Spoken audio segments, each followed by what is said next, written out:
I first noticed the silhouette a week after I moved in, just after dusk when the streetlights clicked on and the world softened into half-shadows.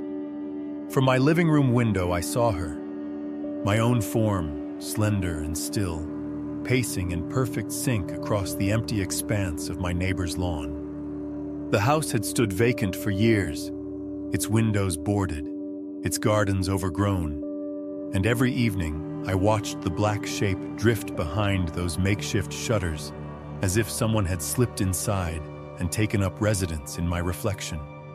At first I chalked it up to fatigue or a trick of light, but night after night, the shadow repeated my every stretch, my every hesitant step toward the window, until I realized it wasn't mimicking me. It was learning me. My goal became clear and urgent. I had to uncover who or what was inhabiting that silent, shuttered shell before it learned enough to step through and claim my life. The stakes were terrifyingly concrete. If I failed, I'd awaken one morning to find myself a stranger in my own skin, trapped inside a silent house I could no longer escape. I set about documenting the phenomenon, rigging my phone to record any movement beyond my pain, and charting the silhouette's pattern against the moon's shifting curve. On the fourth night, I caught more than a shadow, a pale glint of eyes where none should be, lingering at the edge of the window like a promise. When I pressed my face to the glass, it paused, head tilted, fingers curled around a board's raw edge, and I heard the faintest rustle of peeling paint, as though it was breathing. In that moment, I realized there was no turning back. The next dusk would bring either my salvation or my erasure, and I would be waiting at the window, ready to confront the echo that wanted to become me. I spent the next afternoon sifting through the grainy footage on my phone, pausing at every flicker where the silhouette's outline wavered like heat over pavement.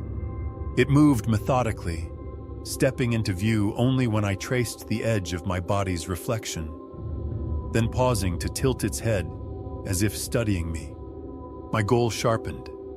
I needed to learn what tethered it to me before dusk reclaimed my windows. As evening fell, I set out into the overgrown lawn myself, carrying only a flashlight and my recorder, heart pounding with every step through the tangled grass. The boarded windows loomed like closed eyes watching, and when I pressed my palm against the nearest shutter, I felt a vibration, like a pulse, from the other side. I circled the house, inspecting each board, and found one with fresh nail holes, as though someone beyond had tried to hold it shut. Kneeling in the dying light, I scraped away peeling paint to reveal a fragment of a photograph wedged in the frame. A family portrait, faces erased to feature a single figure standing behind a window. The posture was unmistakably mine. My breath hitched, and I realized the entity had left me a message. It was borrowing my shape to step through the glass. I sprinted back inside to fortify every latch and nail down my windows. But even as I worked, I felt its presence creeping closer, the temperature dropping in ragged waves. That night, I dreamed of stepping outside and finding my own body inside the darkened living room, its silhouette pressed to the glass, silent and mocking. I awoke to the sound of my window latch clicking softly downstairs. I crept to the banister, heart hammering, and looked down. The silhouette slid into view, framed in the pale glow of the streetlight, fingertips hovering over the glass as though poised to enter. I knew then there was no turning back. I would have to confront whatever echoed my reflection or be consumed by it. The next dusk would decide whether I reclaimed my life or vanished behind that glass forever. I spent the next morning poring over town records and old newspapers at the public library, desperate for anything that could explain the silhouette's origin. I found a 1928 article about Mary Holloway, the last resident of the boarded house, who claimed her reflection tried to step out of mirrors and windows before vanishing one night, just as my silhouette had first appeared. My pulse quickened, when I saw a grainy photograph of Mary in her parlor, and behind her, a second figure pressed against the glass like an accusation. That evening, I returned home with a battered copy of the article and stood before my window, holding it up next to the silhouette's form pacing the lawn. The figure froze as if reading over my shoulder, then tilted its head toward the photograph, mimicking Mary's pose exactly. I realized the entity wasn't just echoing me, it was replaying Mary's last moments, and learning me was its way back into life. As darkness fell, I taped the article over every pane of glass in my living room and waited, heart hammering, for the shape to react. When the first dent appeared in the paper, tiny impressions that spelled out "help me," I understood there was no halfway retreat. I had to enter the hollow house at dusk, face whatever lived in its shadows, and end Mary's echo before it consumed us both, or risk becoming a forgotten shadow myself. As the sky dimmed into bruised purples and the air cooled with evening's breath, I stood on the cracked porch of the abandoned house, keys in trembling hand. The front door sagged on rusted hinges, its paint flaked away like skin, and I pressed the battered article against the frame one last time, its headline whispering of Mary's disappearance. My goal had sharpened into a single imperative: find Mary's truth and release her echo before it claimed me. With a slow exhale, I unlatched the door and slipped inside, flashlights slicing through the gloom as dust motes danced like tiny specters. The parlor sprawled before me, its wallpaper yellowed and torn, and the furniture draped in ghostly sheets that sagged as if weighed by unseen bodies.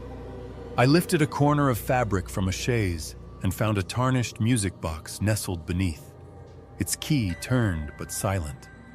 I wound it anyway, and the first trembling notes of a lullaby filled the air, warping into a darker chord that made my pulse thud in my ears. The silhouette flickered at the window behind me. More defined now, Mary's form, reaching toward the glass with slender, pleading fingers.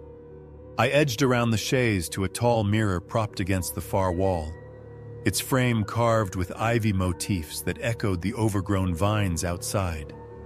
In its reflection, I saw not my own face, but Mary's haunted eyes staring back, tears pooling as she mouthed a single word: free. My heart seized as the room's temperature dropped, and my breath formed a thin mist in front of the mirror. Beneath her image, carved into the wood, were words I hadn't noticed until now. Within the hearth, truth lies buried. I lifted my flashlight to the fireplace, its bricks jagged and cold, and pressed my palm against the mortar. Beneath my fingers, a hollow sound beckoned, and I pried away a loose brick to reveal a hidden alcove. Inside lay a leather-bound journal stained with age and damp, its lock broken and pages fanning open. As I withdrew it, the lullaby stuttered and cut off, leaving only suffocating silence. The silhouette advanced to the window, pressing its face and palm against the glass so close I could see every hollow line etched in its skin. In that moment, I felt the walls themselves lean in, as though urging me onward. I opened the journal to the first entry, Mary's looping script revealing a pact she made with something beyond the glass to escape her own reflection, binding herself here in exchange for freedom from a self she could not forgive. My jaw clenched as I realized the echo I'd been battling was born of Mary's own despair, and that undoing her binding might unleash something far older and hungrier. The floorboards groaned beneath me, and the journal slipped from my hands, pages fluttering to a final note. To end the mirror's curse, the last candle must burn until dawn. Behind me, somewhere in the house's unlit corridors, a match struck. I knew then that stepping back was impossible. To save Mary's soul and my own, I had to carry that candle through the darkness until the first light of morning, or be consumed by the shadows I sought to banish. I lifted the slender taper from the hearth's alcove, its wax cool and heavy in my palm, and struck the match that flared in the gloom. The flame spatters of light across peeling wallpaper as I carried the candle down the narrow hallway, each step stirring motes of dust that drifted like restless spirits. My recorder clicked on in my coat pocket, capturing every creak and sigh of the house as I passed rooms where shadowy shapes pooled beneath curtained windows. I remembered Mary's final instruction: burn the candle until dawn to shatter the mirror's binding. The air grew colder, and the candle's flicker bent toward a distant doorway where I sensed movement, an echo of Mary's reluctant hope. I rounded the corner into the parlor, where the mirror stood sentinel, its glass webbed with cracks. The silhouette hovered just beyond, dark as spilled ink, limbs poised to step through.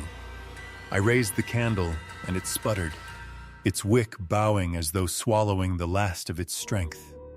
The shadow mirrored my motion, reaching to snuff the light. I lunged forward and shielded the flame with my hand, and it burned brighter for a moment, revealing Mary's face in the fractured glass, eyes pleading for release. I set the candle on the hearth, then smashed the journal's spine against the stone to free its final secret, scattering brittle pages like fallen leaves around the mirror's base. The wind rose in a low howl, rattling window panes and stirring the sheets that draped the room. I plunged a page into the candle's flame.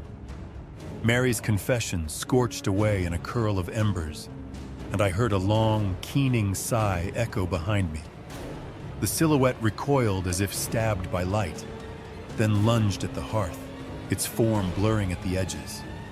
I seized the candle, resolution hardening in my chest, but when I turned, the front door slammed shut with a deafening crack. The corridor beyond dissolved into darkness, and I realized I couldn't escape the circle of shadows now closing in. Dawn still hours away, the candle's flame flickered on the brink of guttering out, and I understood with a thrill of terror that I had crossed the point of no return. To see the first light or become the next silhouette trapped beyond the glass, I had to stand, alone, in the heart of the house's darkness and let the candle burn itself to ashes. The wax guttered to a molten pool at my feet as the candle's flame bobbed against the dark like a lone heartbeat. I planted my feet on the warped floorboards and stared into the cracked mirror, where the silhouette quivered just beyond the glass, its hollow eyes fixed on me with an ancient longing. As the flame dipped low, I whispered Mary's name one last time, its breathy syllables vibrating through the hearth's stones. The shadows recoiled, writhing back into corners as though in pain, and the house groaned as the sunrise bled through a sliver of broken shutter. In that moment, the mirror's surface rippled like water, shattering across the reflection of my face to reveal something older, sorrowful, and impossibly familiar. I stumbled backward when the glass fractured outward, and a figure stepped through. Not Mary, but me, my reflection, whole and unscarred, pressing a hand where the cracks had run. It looked at me with tears I didn't remember shedding and whispered, "Thank you," before turning away and walking toward the front door. Behind it, the glass welded itself back into a perfect pane, erasing every crack and distorting the vaporous candlelight into brilliance. The real me, scarred by fear and fatigue, realized too late that the bargain had been twisted.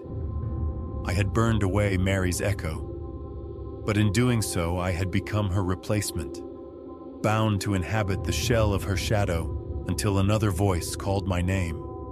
Beyond the parlor, the front door creaked open on its own, revealing the overgrown lawn bathed in dawn's cool light. My reflection paused at the threshold, then slipped silently across the grass toward my house while I, the new silhouette, reached for the handle behind me. As I stepped into the muted glow of morning, I felt the walls lean in for their next story. I boarded the last midnight train with a single, desperate purpose: In my coat pocket, a tarnished silver locket felt as heavy as a tombstone, its cold weight a constant reminder of the stakes. My sister, Lena, was fading. Not like a person dying, but like a photograph left in the sun, her colors bleaching out day by day. It had started with memories, fraying at the edges. She'd forget a childhood holiday, then the face of a friend, then what she had eaten for breakfast. Doctors called it a unique, aggressive form of early-onset dementia. I called it an erasure. I knew because sometimes, late at night, I could hear it on the baby monitor we kept in her room, a faint electrical static that hummed just beneath the silence. And within that static, a woman's soft, sorrowful whisper that wasn't hers. A ghost on the airwaves was methodically stealing my sister, one memory at a time, and I was the only one who seemed to notice. My frantic search through old family journals had given me one last, impossible hope. A great uncle, in a cryptic entry from the 1920s, wrote of a similar spiritual affliction that had befallen a distant cousin. He spoke of only one cure, a pact of remembrance, an offering to be made to the Finch family in the next town over. The offering was the locket in my pocket. I had to deliver it to the last remaining Finch before the final whisper claimed Lena forever. The train car was deserted, a long metal tube of flickering fluorescent lights and worn velour seats. My footsteps echoed unnaturally loud on the floor as the doors hissed shut behind me, sealing me in. I chose a seat by a rain-streaked window and watched the station platform slide away, a lonely island in a sea of night. The train picked up speed, the rhythmic clack-clack of the wheels a hypnotic mechanical heartbeat. And then I heard it. Another sound, trying to match that rhythm. A soft, deliberate footstep in the aisle behind me. I froze, my own heart seizing in my chest. I turned my head slowly, my eyes scanning the length of the empty car. There was nothing. Just rows of dark, glossy seats and my own pale, wide-eyed reflection in the window opposite me. I told myself it was just the train settling, a trick of acoustics in the empty space. But the feeling of being watched was immense. I took out the small digital recorder I'd brought, placing it on the seat beside me, its small red light a defiant spark against the oppressive gloom. The footsteps resumed, closer this time, with a soft, dragging quality, as if weighed down by a century of weariness. I didn't dare to turn around again. I just sat there, rigid, my hand clutching the locket in my pocket, its coldness a small anchor in a sea of impossible feelings. The train's intercom crackled, not with an announcement, but with a sharp spike of static, and within it, I heard a woman's sigh. The same tired, sorrowful sound from Lana's monitor. The ghost was not just at home. It was here with me on this train. The air grew cold. My breath fogged on the window. On the grimy seat in front of me, a message began to appear, traced in the thin layer of dust, as if by an invisible, trembling finger. 4 slow letters, H-E-L-P. This wasn't a threat. It was a plea. The echo that was haunting my sister was itself lost and in pain. My mission suddenly fractured. I wasn't just a courier trying to save Lena. I was now an investigator, tasked with solving a mystery a century old. I spent the next hour walking the length of the empty train, from car to car, my recorder held out like a divining rod. The footsteps followed, always just behind me, always just out of sight.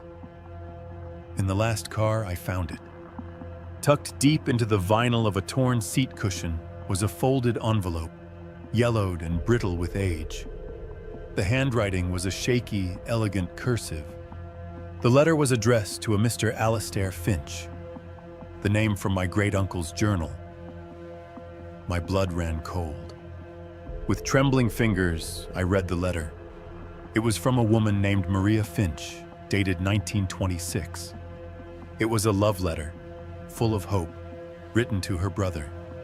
She was coming to meet him on this very train line to start a new life. "I will wait for you at the station," she wrote. "We can finally leave this sorrow behind." A letter that was never delivered. Maria Finch never made it off this train, and her echo, her desperate hope and sorrow, was still riding the rails, trapped between stations. It was her grief creating the static, her loneliness latching onto my sister's mind. To save Lena, I had to first save Maria.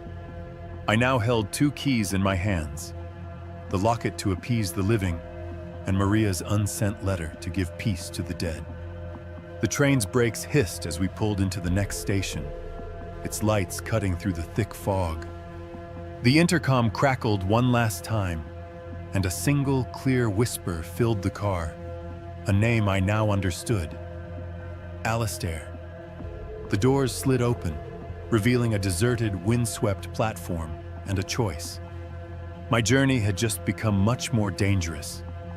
I stepped out onto the cold concrete of the platform, the locket heavy in one hand, Maria's brittle letter in the other. A thick fog swirled around the station lights, muffling the world in a blanket of gray silence. The train did not wait. With a final mournful hiss, its doors slid shut, and it receded back into the night, leaving me utterly alone, stranded in a place that time had clearly forgotten. The station was a small wooden structure, its paint peeling, a single dim bulb casting a weak circle of light over a weathered bench. My mission felt impossible. How was I to find the descendants of a man from 1926 in a strange town in the middle of the night? I pushed open the door to the station's small, deserted waiting room. It smelled of dust and cold stone.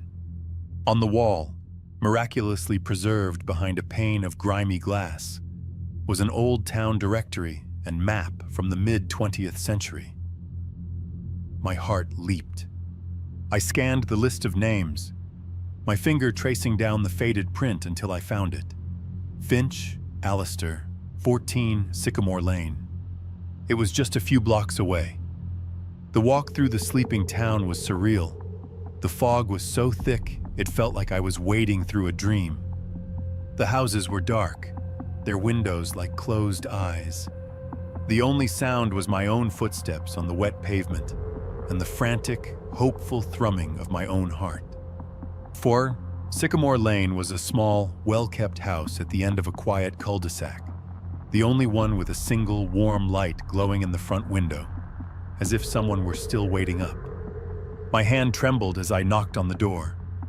The minutes stretched into an eternity. I was about to turn away, convinced it was a mistake, when the lock clicked and the door creaked open. The man who stood before me was ancient, his body frail, his face a roadmap of 100 years of sorrow. His eyes, though clouded with age, were sharp and intelligent. "Yes?" he asked, his voice a dry rustle of leaves. I'm looking for Alistair Finch," I stammered. The old man gave a slow, tired nod. "You have found him." I was speechless. It was him, the brother from the letter. He had waited all this time. I explained my impossible story, my sister, the static, the whispers, the letter I found trapped in the train. He listened with a profound, unbroken stillness, his expression never changing. When I finished, I handed him the yellowed envelope. He took it with a hand that shook as much as mine. He read his sister's words, written nearly a century ago. A single perfect tear traced a path down his wrinkled cheek and fell onto the page. "There was an accident that night," he whispered, his voice thick with an ancient grief. "A minor derailment a few miles from the station. They told me her car was lost. I came here every night for a year. I waited. I never knew if I never knew." He looked up at me, his eyes clear for the first time. "She was coming home. All this time she was just trying to come home. He clutched the letter to his chest. "Thank you." As he spoke those words, a change occurred. The oppressive, sorrowful weight that had clung to me on the train, the very static in my soul, simply dissolved. It was like a pressure I didn't know I was feeling had been released. The air felt lighter. I knew, with a certainty that went beyond logic, that the echo had found its peace. Maria was home, and Lena was safe. I left Alistair Finch sitting in his armchair by the window, reunited with his sister's last words after a lifetime of waiting. I walked out into their pre-dawn mist, my own mission complete. The world felt quiet, but it was a different kind of quiet now. It was peaceful. I caught the first morning train back. As the sun rose, painting the sky in soft shades of pink and gold, I looked at my reflection in the window. It was just me, alone. The haunting was over, but I had been changed. I now understood that the world is filled with undelivered messages, unheard whispers trapped in the static of tragedy, just waiting for someone to tune in to the right frequency. These stories are all around us, clinging to old houses, forgotten roads, and lonely midnight trains. If you felt the rails hum with the echoes of this story, if you believe that every lost voice deserves to be heard, leave a like. It's a quiet signal that proves you are out there, listening, and subscribe to WhisperTales. Because together, we can continue to trace these faint signals through the dark and make sure no story is ever truly lost. My first night in the townhouse, I thought I smelled my grandmother's lavender perfume drifting through empty halls. But when I followed it, there was nothing but peeling wallpaper and a fine layer of dust on every surface. I'd inherited this place because of a promise I made, to uncover the truth behind my great-aunt Marianne's disappearance in 1974. And I wasn't about to let a creaking floorboard or a stubborn lock stop me. As a historian for the local Heritage Society, my job was to catalog every artifact, every faded photograph, and every whispered rumor tied to this house. If I failed to find proof of Marianne's existence here, the society would pull funding and I'd lose my reputation, and perhaps the only family legacy I'd ever truly cared about. I unbolted the front door at dusk and stepped inside, my flashlight revealing a narrow foyer lined with once lavish wallpaper now curling at the seams. The air was stale but carried a weight, as if the walls themselves were holding their breath. I set my bag down and retrieved the tiny tape recorder my grandmother had pressed into my hand, its red light blinking like a heartbeat in the gloom. According to her last letter, Marianne left behind a message in the walls, coordinates scrawled under layers of paint. My pulse quickened as I pressed record and began brushing at a corner where the pattern seemed uneven, revealing a jagged line of pencil beneath. Before I could trace it, a low murmur drifted through the plaster, a voice so soft I thought it was my imagination. It said my name. I froze, breath shallow, and the recorder picked up the faint echo, my voice trembling as I whispered, "Is someone there?" The murmur stopped, and for a moment I convinced myself it was the wind rattling through broken windows. Then, from the far end of the hall, came a tentative knock, like someone tapping on the wall from inside. My heart thudded against my ribs. I was alone, and yet I wasn't.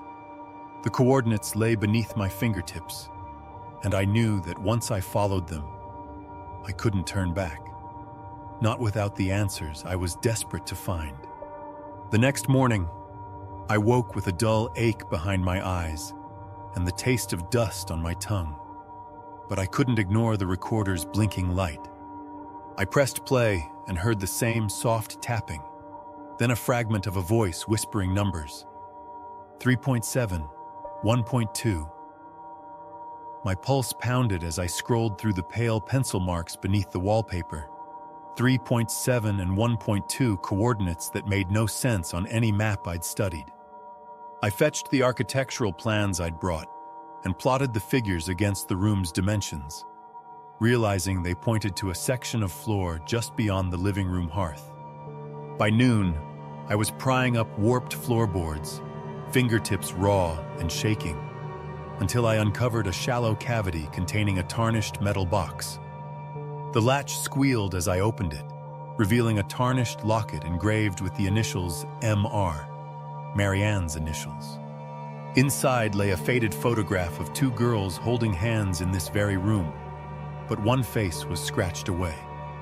A cold breeze swept the hollow, and I glanced around the silent house, knowing I was no longer merely researching history. I was digging into something that lived. I slipped the locket into my pocket, and that was the point of no return. I had Marianne's memory in my hand, and I would not leave until I understood who had erased her, or what still watched me from the walls. By the third night, the house's breath felt like damp cloth against my neck. I sat at the kitchen table beneath a single bulb, locket in one hand and a crumpled journal page in the other, found wedged behind a cabinet hinge when the wind howled through the broken window. The entry was dated June 13, 1974, and written in Marianne's spidery script. They watch me from beneath the plaster. I can feel them pulling at the seams. My pulse thundered as I pressed the locket against the paper, realizing the date coordinates shifted from 3.7, 1.2 to 613, her last desperate clue. I needed to decipher where beneath the plaster led. If I failed, Marianne's story would die with me, and my career would crumble along with my sanity. I set out into the hall, flashlight trembling in my grip, and ran my fingers along the faded floral pattern until I reached the living room hearth once more. Beneath a crack in the hearthstone, I found a hidden latch that swung a narrow panel outward. Inside lay a collection of brittle letters tied with ribbon, each postmarked over decades, addressed to Marianne by someone signing only J. The first letter spoke of apologies, the last of regret and a promise to free her. As I opened the final envelope, the room's temperature dropped, and I inhaled the scent of lavender again. Only this time it carried a note of something metallic, like blood. I heard breathing, too shallow to be mine. My flashlight beam landed on a smear of red along the panel's edge, turning my stomach as my heart pounded against wood and bone. The letters described a pact. Marianne and Jay had bound themselves to the house to hide from something beyond their control. Now I understood. The more I unearthed, the more I called whatever lingered here back to life. My fingers trembling, I scanned the letters for a final clue, and my breath caught on one phrase: to break the seal, follow the echo of my voice. Behind me, the walls groaned as if acknowledging the summons. I had to trace that echo deeper into the house, into rooms where no light reached, because if I didn't finish what Marianne started, I would never leave these walls alive. Don't forget to like this tale of anxious calm and subscribe to WhisperTales for your next nightly escape. I pressed deeper into the shadowed corridor, my breathing shallow as the beam of my flashlight quivered against warped floorboards and splintered door frames, every step announcing itself in agonizing creaks. The whisper that had beckoned me pulsed through the walls now with greater urgency, a soft lament that shuffled beneath layers of paint and plaster like a wounded thing struggling to be heard. I reached the narrow stairwell behind the living room. Its steps collapsed into a heap of rotten wood, and dropped to my knees to squeeze through the gap, the scent of damp earth and mold clinging to my clothes. Below, an arched stone doorway revealed a sub-basement I hadn't known existed, lined with shelves of dusty relics, rusted keys, yellowed baptismal certificates, and a cracked phonograph whose horn was occluded by cobwebs. My heart pounded against bone as I approached, knowing that the last letter spoke of breaking the seal with the echo of my voice. and here lay the instrument that could replay the past. With trembling fingers, I wound the phonograph's crank and dropped the needle into the groove. At first, all I heard was hiss, but then Marianne's voice, distant yet defiant, reciting a name I'd never heard before. Josiah. The walls around me trembled as though responding, and the phonograph's music slowed, warping her words into something final and tortured. I staggered back, the locket heavy against my chest, and realized that Josiah was the J who bound her to this house, and that he must still linger here, tethered by guilt or something darker. A low rumble shook the stones above, dust raining down, and I knew in that moment I could not turn back. To fail now would trap me forever like Marianne, another echo lost beneath the walls. My breath caught when the phonograph fell silent, and the walls exhaled that same icy sigh, as if inhaling my fear. I stared at the cracked horn, then forced my legs to carry me toward a narrow passage I'd missed in the wavering beam, a bricked-in doorway set into the far wall. My fingers trembled as I traced the mortar lines, and the locket's warmth pulsed against my chest, guiding me. When I pressed it to a tiny inset notch between two bricks, the wall shuddered and a section swung inward on rusted hinges, revealing a cramped chamber bathed in faint, phosphorescent mold. Inside lay a tattered journal bound with ribbon, its pages brittle but still legible beneath a thin layer of dust. I opened it to the final entry, Marianne's cramped handwriting pleading for mercy and confessing how Josiah had chained her spirit here, using her voice as a key. Each word felt like a blade twisting in my gut, but I pressed on, reading her last line aloud. "Speak my name into the stone and set me free." The air thickened, and the plaster under my fingertips vibrated as if alive. I raised my voice, my words echoing in the hollow beneath the house. Marianne R. The chamber trembled, and a shard of mortar dislodged, drifting to the floor as a soft sigh filled the space. For a moment, the silence that followed felt hopeful, but then the ground beneath me groaned, and I realized that breaking her seal had shattered the barrier between life and whatever lingered here. I stepped back, locket clutched tight, knowing I was closer than ever to unraveling the final secret, and that failure now would leave me as another echo trapped behind these walls, unheard and forgotten. I spoke Marianne's name into the hollow stone, and the air snapped like a drawn bowstring, releasing a breath of wind that rattled my flashlight against the floor. For an instant, everything was still. The phosphorescent mold ceased its glow, the dust hung motionless, and I dared to think I had succeeded. A soft voice, unfamiliar yet intimate, whispered, "Free at last," drifting through the chamber and fading into silence. Heart racing, I backed toward the stairwell, feeling the walls pulse with relief, until a low rumble rolled across the stones and the exit behind me collapsed in a cloud of plaster. Trapped, I dropped the locket, and it skittered across the floor, throwing sparks of silver in the flashlight's beam. The journal's final entry fluttered open on a phrase I'd read 100 times, but only now understood. "They remain until another takes their place." My breath caught as I realized Marianne was gone, her spirit untethered, and in her stead, something else stirred. Behind me, the walls sighed, and I heard my own name hissed from every crack. I turned the beam of my flashlight and saw, etched into the plaster where the hearth once stood, a face I recognized. My own reflection twisted and half erased, the same way Marianne's photo had been scratched. The house had answered the echo of my voice by forging me into its next memory. I raced toward the rubble, lunging at the only gap I could find, but the corridor stretched impossibly long, the floorboards creaking with each step I didn't take. The tape recorder in my coat pocket blinked to life with the red pulse of a heartbeat, and my trembling hand raised it to my ear. A voice, My voice flooded my skull, repeating the coordinates, the numbers shifting like a living thing. I realized then that the walls spoke not for Marianne, but for me. I had become the echo beneath the plaster, bound to whisper my own name through endless night. If you felt the walls breathe with me, remember that every silence holds a story.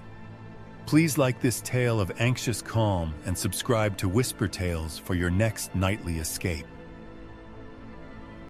Most detectives look for clues under the harsh light of day, hunting for fingerprints on glass and footprints in mud. I've learned the real secrets, the ones that truly matter, only surface in the deep quiet of the night. My name is Miles Corbin, and I'm a detective in a town so peaceful it seems to be holding its breath. But for the last month, something has been exhaling into our quiet world. A thief, but not an ordinary one. This thief ignores the cash on the counter and the laptops on the table. They steal memories, ghosts of things. From one house, a single bronzed baby shoe. From another, a dried flower pressed between the pages of a book. Last week, it was a music box that no longer played.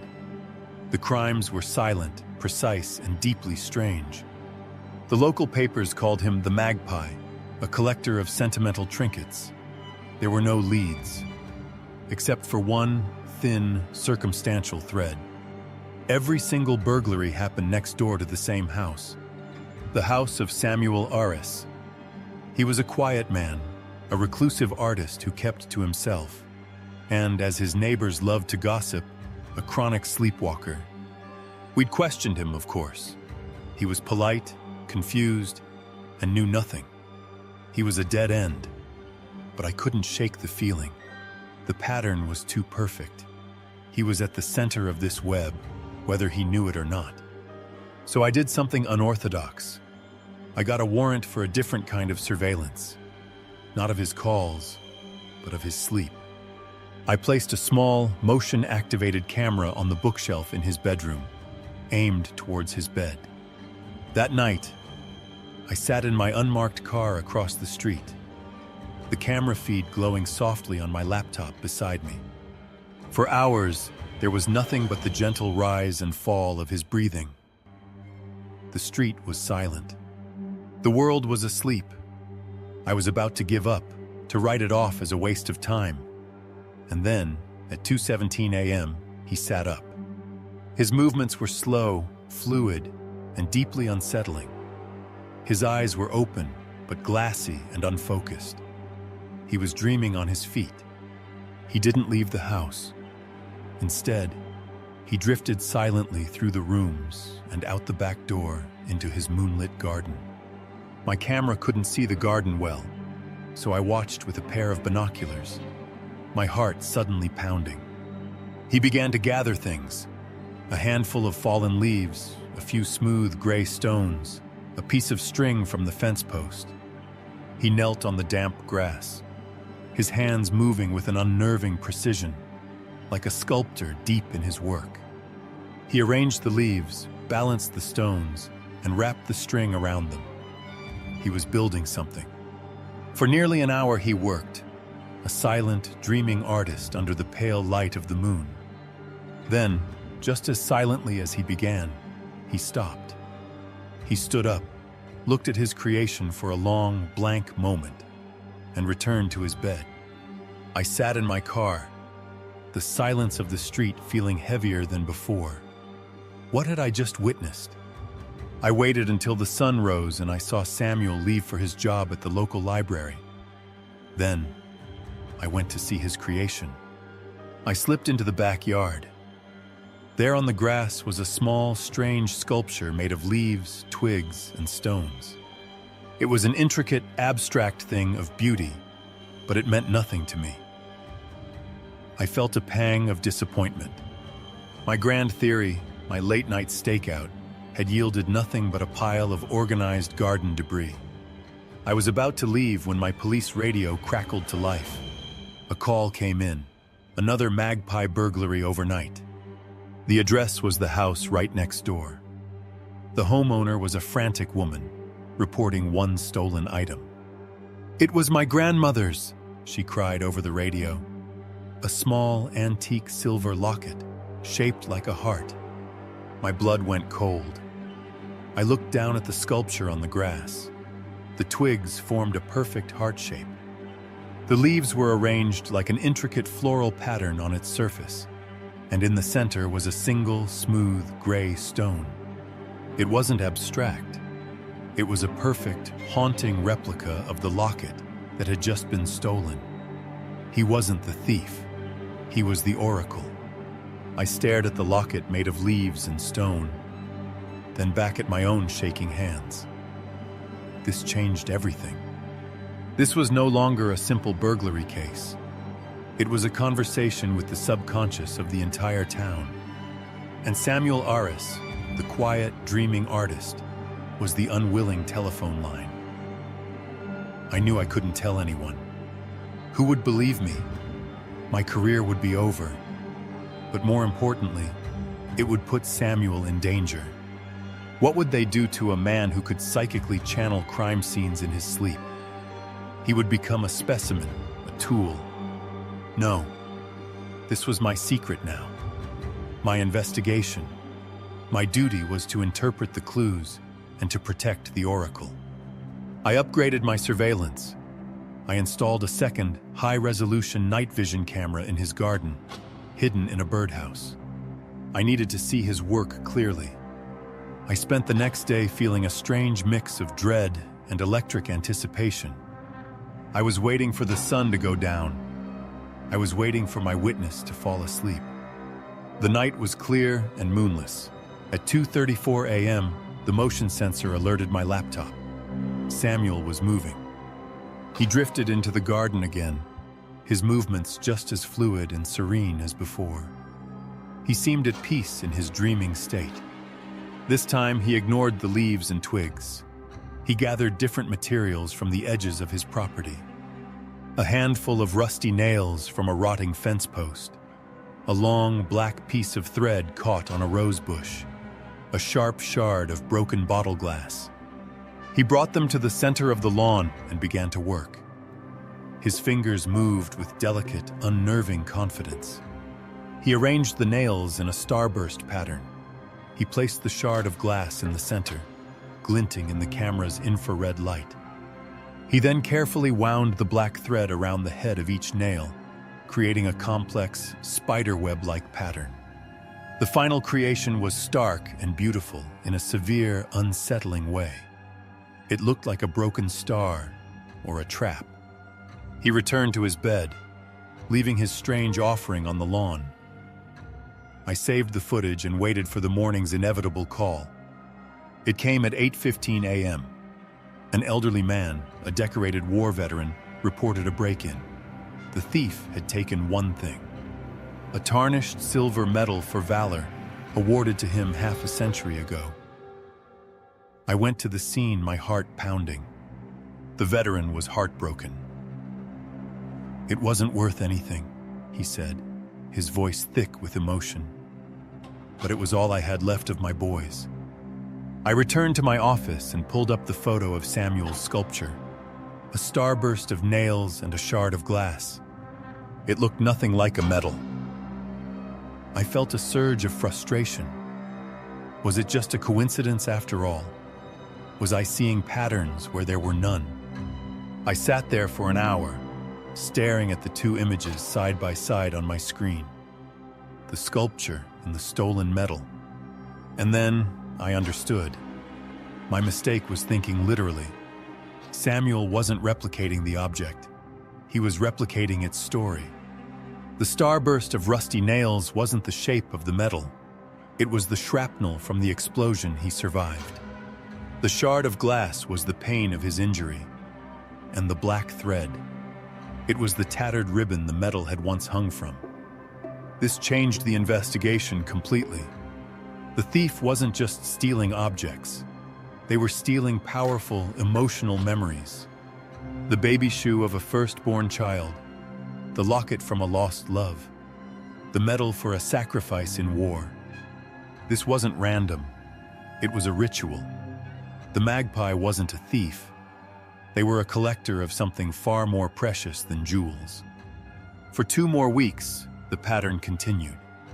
Each night, Samuel would build a new, haunting sculpture in his sleep. Each morning, a new report of a stolen memory, a faded love letter, a child's drawing, a single petrified rose. I learned to read Samuel's art. I began to understand the language of his dreams, but I was no closer to finding the thief. And I started to notice something else. Samuel was looking tired. There were dark circles under his eyes. He moved slower. He was still polite and quiet when I saw him, but he seemed diminished, faded, as if this nightly psychic broadcast was draining him. The realization hit me like a physical blow. This process, whatever it was taking a toll on him. It was consuming him. That night, he built his most elaborate sculpture yet.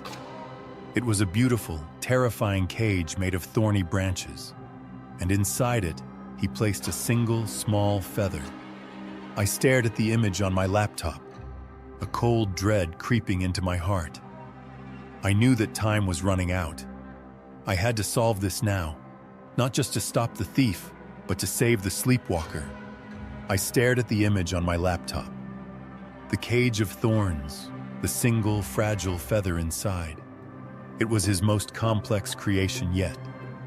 And it wasn't a replica of a stolen object. The magpie hadn't taken anything last night. I checked the logs, no reports. This was different. This wasn't a clue. It was a message, sent directly to me from Samuel's dreaming mind.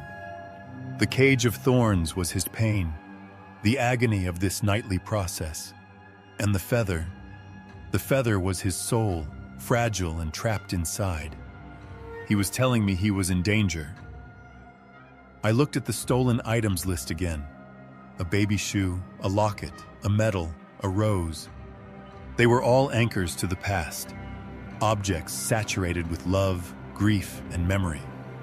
The magpie wasn't a thief. They were a ghost. A ghost feeding on the emotions of others. But whose? I scanned the neighborhood records again, looking for a nexus of this strange sorrow.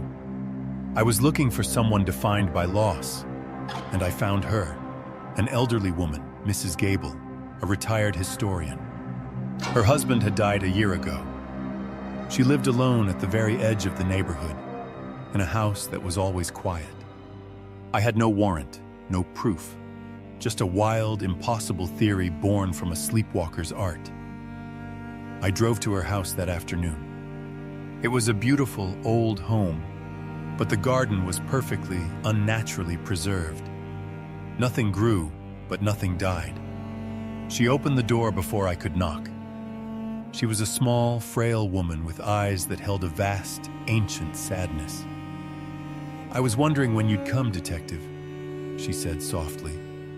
She led me inside. Her living room was a shrine. On the floor, in a massive, intricate circle around a single armchair, were all the stolen items. The baby shoe, the locket, the medal, the dried rose. They weren't trophies. They were a fortress. "When my Robert died," she began, her voice trembling, "I started to forget him. The little things, the sound of his laugh. The grief was so strong. It was erasing him," she whispered. "And I found I could reach out, with my mind, to things that held strong memories for others. I didn't want to cause pain," she cried softly. "I just needed their memories to build a wall around my own, to keep him safe from being forgotten." She was the magpie. Her grief had turned her into a psychic thief. But what about Samuel? "The young man next door?" she said, looking confused.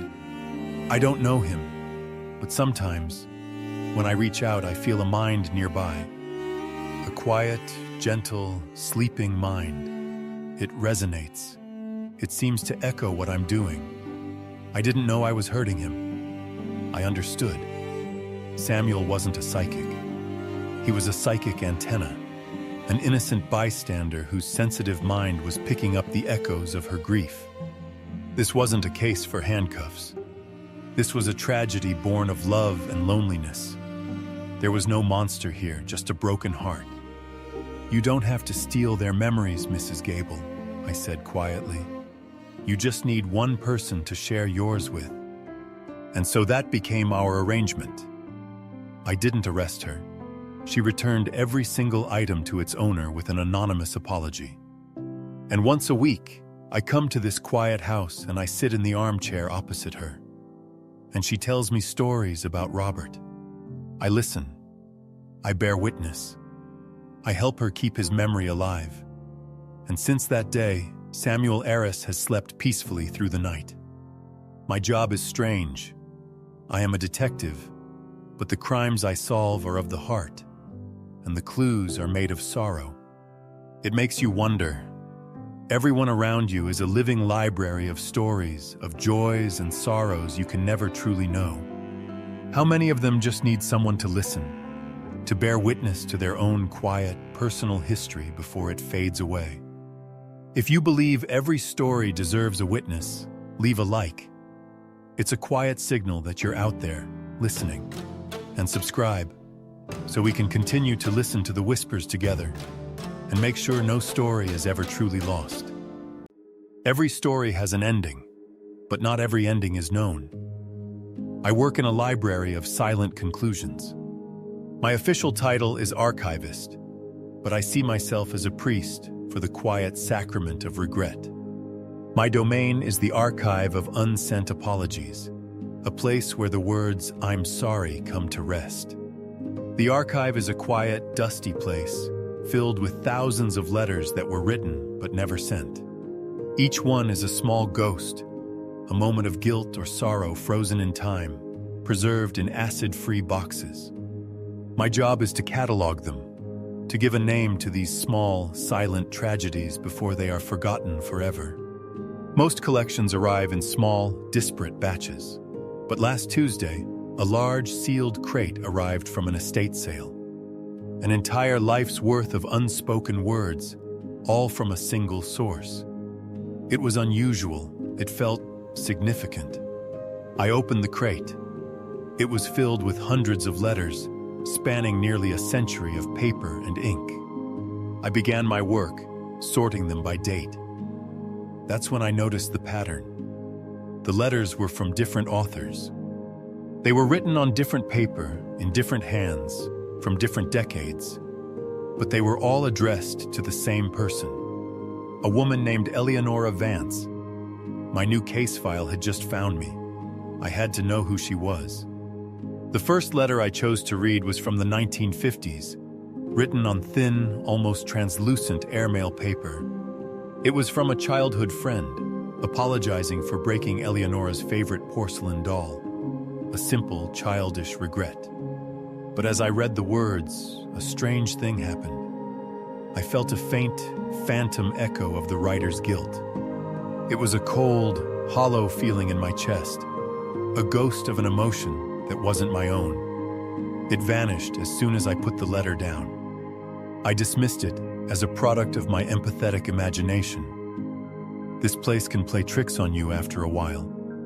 I picked up the next letter, this one from the 70s, written on heavy cream stationery. It was from a university professor. He apologized for underestimating her, for telling her that her ambitious scientific theories were unladylike. As I read his arrogant, dismissive words, I felt a flash of his shame, a hot, bitter taste at the back of my throat. This was real. These letters weren't just paper. They were vessels. They held the emotional residue of their authors. I spent the rest of the day piecing together a life through the regrets of others. It was a strange, fragmented mosaic. A letter from a lover, apologizing for his cowardice, for not fighting for her. I felt his gnawing, lifelong regret. A letter from a doctor, apologizing for a misdiagnosis, for dismissing her pain. I felt his cold, clinical detachment. Eleonora Vance seemed to be a woman who was constantly being wronged, underestimated, and left behind. Each letter was a small cut, a quiet betrayal from someone she had trusted. The weight of it all was immense, but there was no letter from her, no explanation of what happened to her. She was a ghost, defined only by the shadows she cast on others. The mystery deepened. Who was this brilliant, sad, and lonely woman? And where did she go? Then I found the last letter, at the very bottom of the box. It was different from all the others. The envelope was modern. The paper was a cheap, torn sheet from a spiral notebook. The ink was a frantic, messy scrawl from a ballpoint pen. And the postmark on the envelope was dated only 1 week ago. My heart went cold. This wasn't a historical document. The handwriting was shaky, terrified.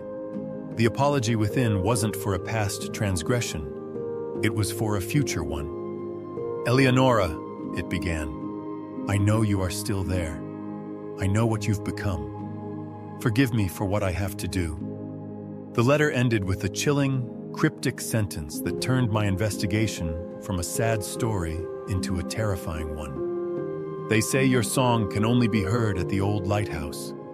I have to make sure no one else ever hears it." I left the archive, the old building feeling more like a tomb than ever.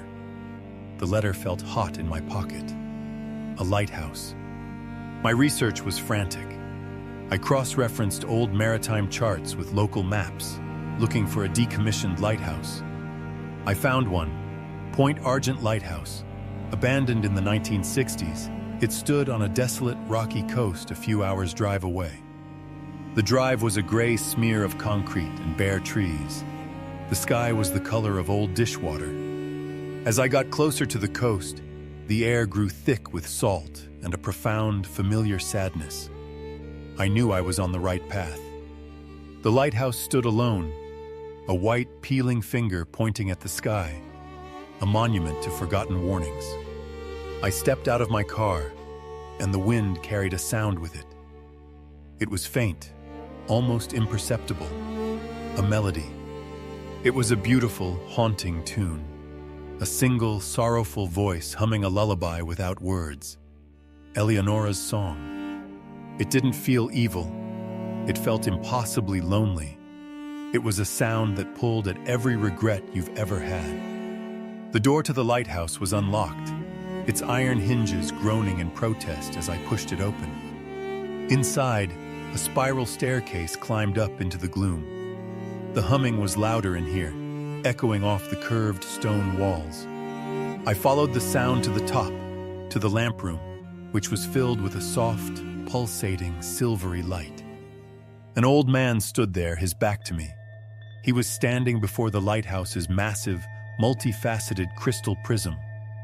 The prism was the source of the light and the song. It was vibrating, resonating with a sorrow so deep it was tangible.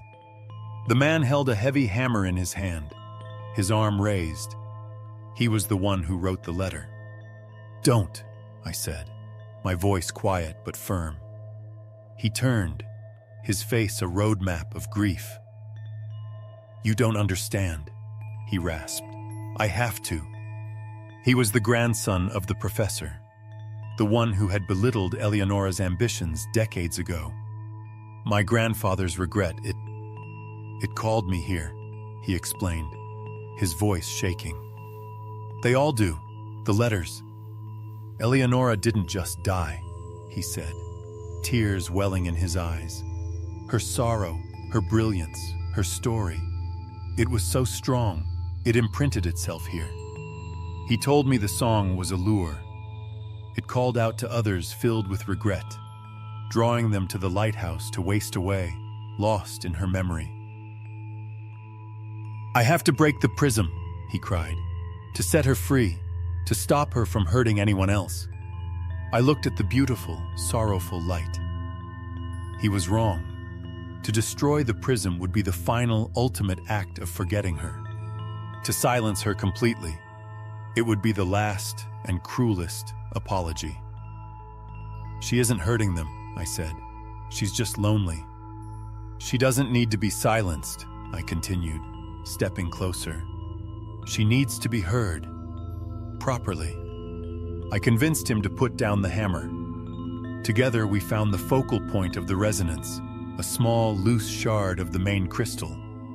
It was humming with the concentrated essence of her story. I wrapped it carefully in velvet cloth. The song in the lamp room faded to a whisper. Back at my archive, I built a special room, a quiet, soundproofed chamber for listening. I placed the crystal shard on a pedestal. Her sad, beautiful song now fills that small space. A single story, saved from the noise. People come now by appointment. The sad, the regretful. They don't waste away. They listen. They understand. They remember. My job is no longer just to file away apologies. It is to provide a space for quiet understanding. Every life is a song. Most are heard by friends and family, but some are sung alone, becoming faint whispers on the wind. They are stories of quiet strength, of misunderstood brilliance, of forgotten sorrows. They are everywhere if you just learn how to listen. If you believe that every story, no matter how quiet, deserves to be heard, press the like button. It's a small sign of respect for the unheard. And subscribe, because my archive is vast, and there are so many more whispers I want to share with you.